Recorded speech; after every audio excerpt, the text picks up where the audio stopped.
What if I told you that one of history's most powerful kings proudly wore high heels? Would you believe me? Well, King Louis XIV of France did exactly that.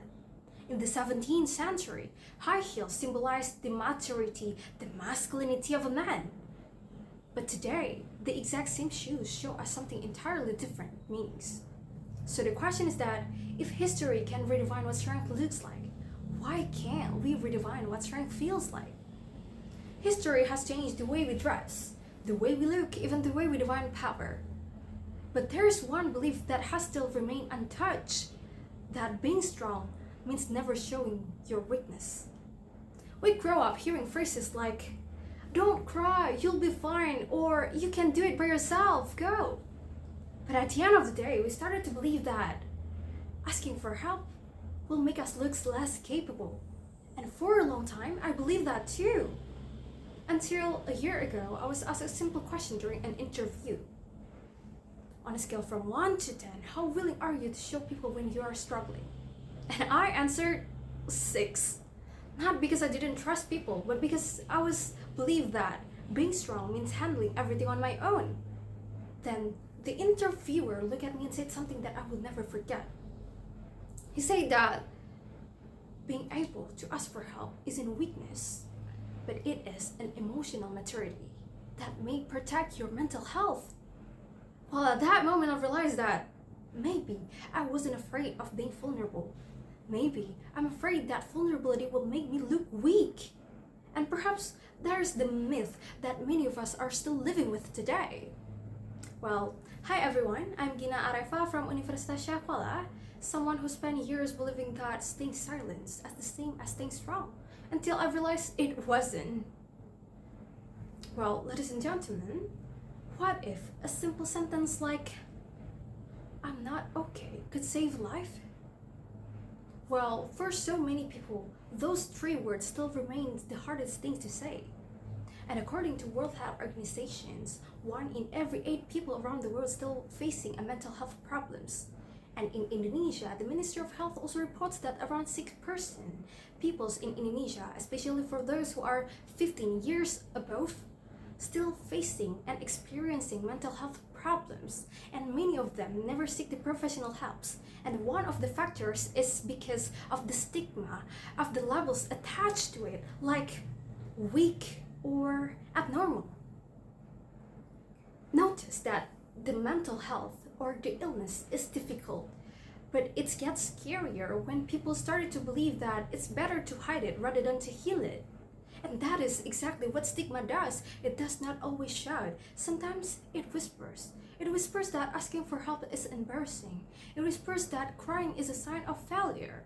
And those whispers becoming a belief, a culture that convincing us that protecting our mental health is no longer important than pretending to be strong. Well, Brené Brown, a researcher who spent years to research about the courage and vulnerability, found something interesting and remarkable. She argues that the vulnerability isn't the opposite way of courage, but it is the foundation of the courage itself. Well, think about that for a moment. If asking for help requires more courage, requires us to put aside our pride to face the uncertainty, it means that the vulnerability itself is not the absence of courage, but it is the courage itself, right? Because admitting that we need help needs far more courage than pretending we never do. Well, changing this mindset isn't the responsibility of those who are suffering alone. It's the responsibility of all of us. Because stigma doesn't begin in hospital, it begins in everyday conversations. Perhaps the first lesson we should teach our children isn't be strong, but how to control, how to manage, and how to be honest with their emotions. Imagine if we praise the children not only for being resilient, but when they also have courage to say, "I'm having a hard time." Because we need families where the vulnerability meets the understanding, not about the criticism. A friend who asks, "How are you?" "Oh, really?" and stay long enough to hear the real answer. and the communities who replace the stigma, the labels with compassion. Because awareness alone is not enough. They don't simply heal because mental health is discussed more often, but they heal when they no longer have to choose between protecting their mental health or protecting the image of always being strong. Looking back, I no longer remember that interview because of the score that I gave. But I remember that interview because someone has challenged my belief that I have been carried for years. A belief that strength means silence. Today, I believe that strength is something entirely different. Strength means be honest with yourself first before even trying to appear good in front of everyone else. And yeah, I would leave you with one final thought. Centuries ago, society changed the meaning of a pair of high heels. What once symbolized the power of a man, the masculinity, now symbolize something entirely different. History has already shown us that social norm can change.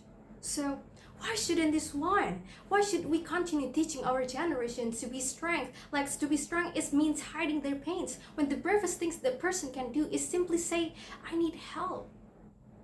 Because being mentally healthy doesn't need more people who are pretending to be strong, but being mentally healthy needs far more people who are brave enough to be real. Thank you.